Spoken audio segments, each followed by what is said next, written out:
Il n'y a pas eu un jour précis où je me suis dit « Je suis invalide ». C'est une réalité qui s'est imposée lentement, presque sournoisement. Au fil des semaines, des rendez-vous médicaux et des limitations de plus en plus évidentes. Au début, je pensais encore que tout rentrerait dans l'ordre, que le repos, les soins, le temps suffirait. Je m'accrochais à cette idée parce qu'elle me rassurait. Accepter autre chose aurait été trop douloureux. Mais les jours passaient et rien ne revenait comme avant.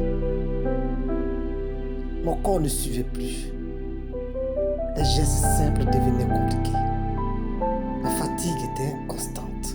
La douleur, parfois invisible, aux yeux des autres, m'accompagnait partout.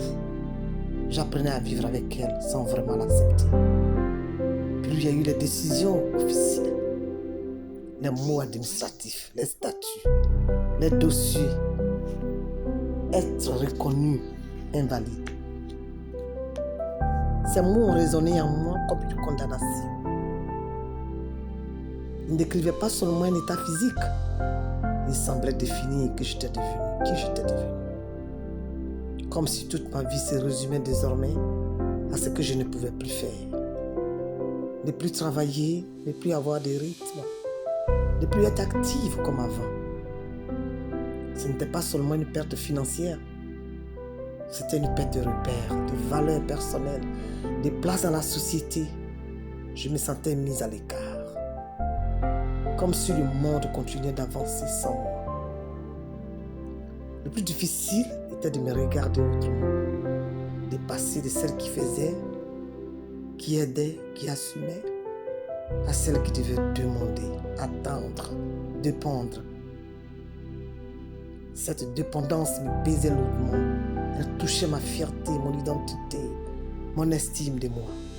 Je me sentais inutile. Et cette sensation-là est l'une des plus destructrices qui soit. Elle s'infiltre dans les pensées, s'installe dans le cœur et finit par tout envahir. Chaque jour ressemblait au précédent, sans perspective, sans projet, sans horizon. Peu à peu, quelque chose s'est éteint en moi. Pas brusquement, mais lentement.